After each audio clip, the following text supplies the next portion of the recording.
Hello po sa inyong lahat mga ka-crypto. Ako po si Pinoy Crypto Trader at sa video na ito ay atin pong pag-uusapan ang tungkol sa palitang ito.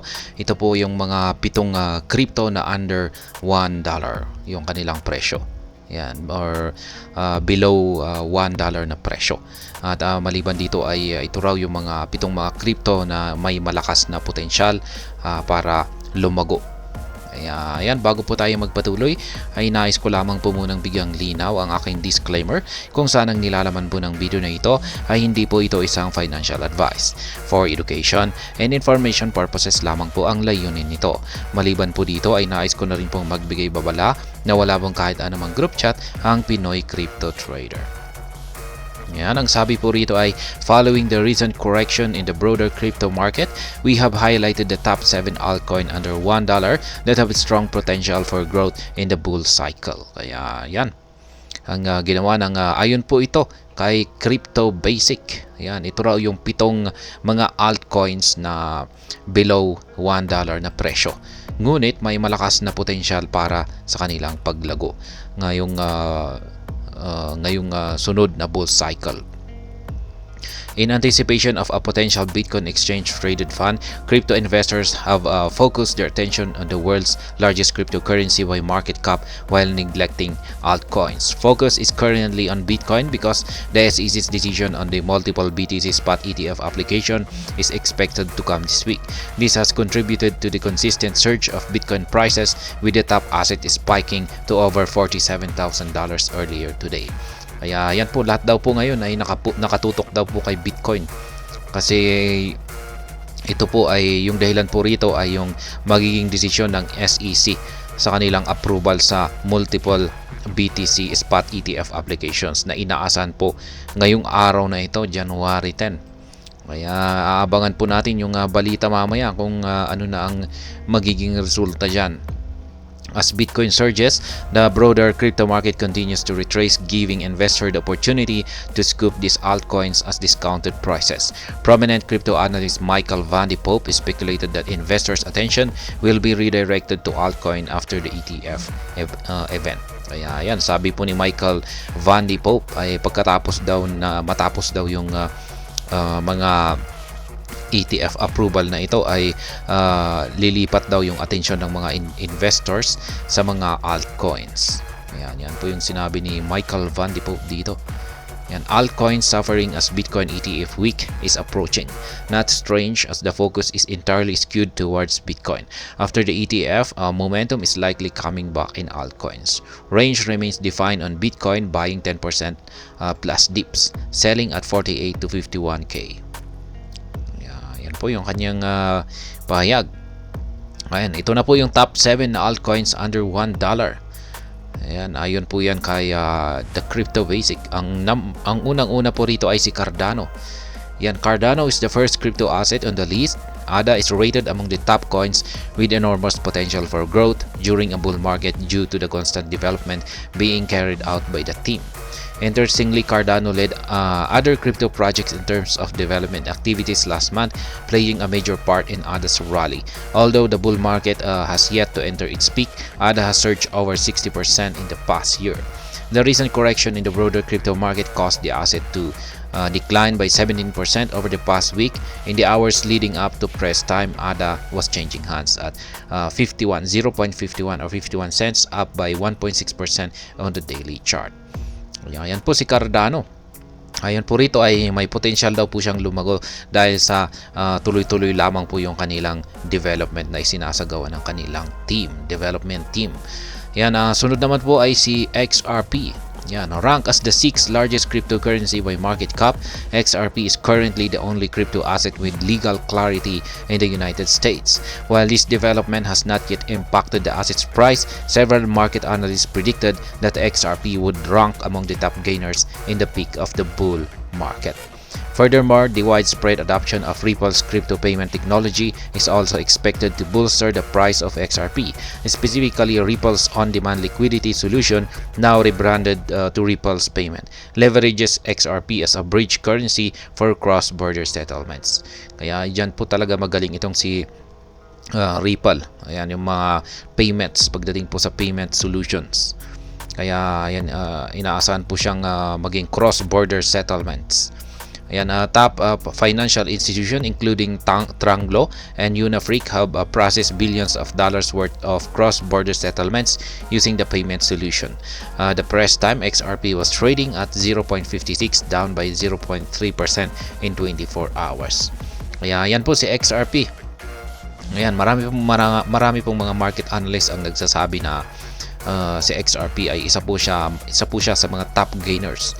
Ayan, pagsapit po ng peak ng bull run. Ayan. Sapagkat meron po siyang legal clarity. Siya po ang tanging nag-iisang cryptocurrency na may legal clarity sa bansang US. At yung kanyang yung achievement niya na ito ay ayon po sa kanila ay delayed yung impact or hindi pa gaanong umiepekto sa presyo ng XRP. Kaya yan. Ang sunod naman ay si Polygon. Matic, the official token of the Polygon ecosystem, is the third coin on our list of crypto assets under $1 that has a strong potential for growth. The Polygon network is currently one of the most prominent layer 2 blockchains globally, attracting the attention of top decentralized applications or dApps. The interesting part of this is that these projects require users to pay gas fees in Matic, thus bolstering the demand for the 16th largest cryptocurrency. Kaya yan po si Polygon or Matic.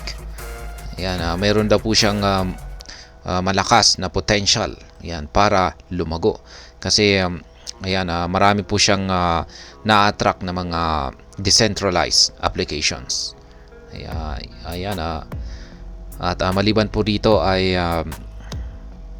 ayan naman yung kanyang murang-mura po kasi yung kanyang mga transaction fees dito. Ayan. At the time of writing this line, Matic was changing hands at 80 cents. Matic has slumped over 20% in the past week, giving investor the opportunity to acquire the coin for a discount. Kaya ayan, murang-mura na ngayon itong si Matic kasi bumagsak po siya ng 20%. Sunod naman po ay si Dogecoin. Dogecoin is one of the cryptocurrencies that are expected to experience tremendous growth in the upcoming bull market. The top meme-based cryptocurrency has recorded widespread adoption in recent times. Interestingly, the relationship between Tesla CEO and founder Elon Musk and Dogecoin founder Billy Marcus has also helped to bolster Doge adoption. The American businessman tips Dogecoin to become the currency of the internet. Notably, Musk went a step further by adding Doge as a payment method on Tesla and SpaceX, with the crypto community expecting the coin to be integrated as a payment method on the X platform. Doge was down by 15.3% in the past week to 0.078 at the time of this writing. Kaya yan po, si Dogecoin. Ayan, so todo suporta po ito ng mayayamang tao. Ayan, katulad po ni Ginoong Elon Musk. Ayan. At lalong-lalo na nung naglabas po siya ng announcement na gagamitin daw po si Dogecoin bilang payment method dito kay Tesla at SpaceX. Kaya ayan.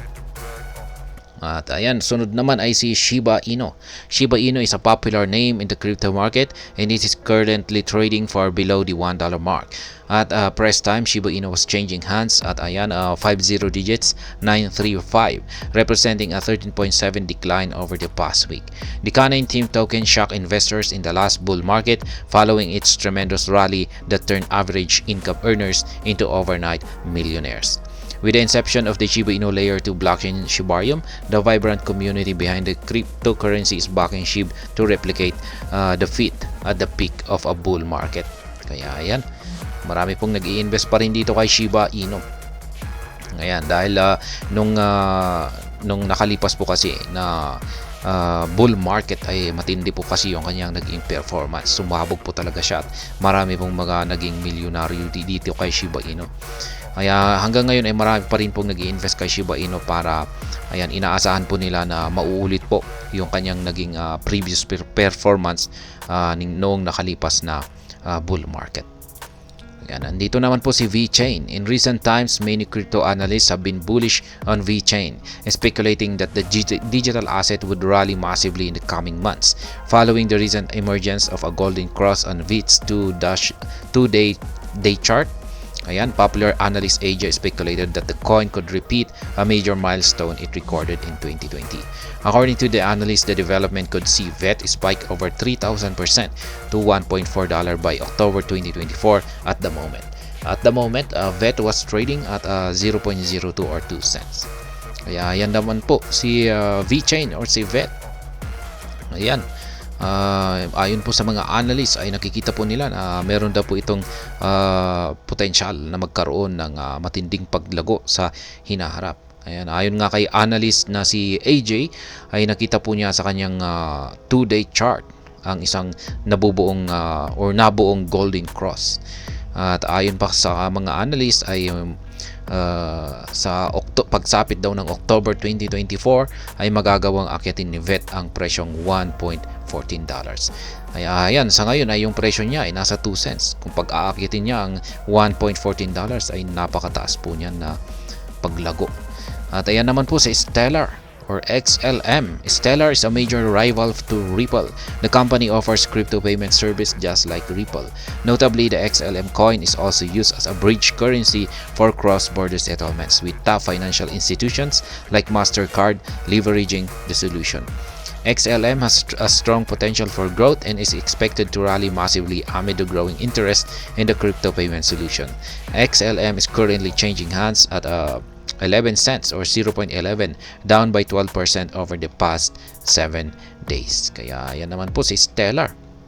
Kakumpetensya po siya ni Ripple. Ayan. At meron po siyang mga yung kanyang feature na rin po ay isang cross-border settlements. At kasama po dyan ang kapartner po nila ang MasterCard. Yan po yung mga pito na below $1 na presyo na may malakas na potensyal sa paglago. Yan, si Stellar, VeChain, Shiba Inu, Dogecoin, Polygon, XRP, at saka si Cardano. Tayo hanggang dito na lamang po tayo sa video na ito. Sana po ay inyong nagustuhan ang aking paliwanag dito. Kung inyo po itong nagustuhan ay pakiclick lamang po ang like button nito. Para naman po sa mga bago lamang dito, kayo po ay aking inaanyayahan para mag-subscribe. Pakiclick na rin po ang bell icon nito dahil ito po ang siya magsisilbing notification nito sa mga bago kong videos na akin pong ina-upload sa aking YouTube channel na ito. Marami pong salamat sa panunood. Ingat po tayo lagi at God bless po sa ating lahat.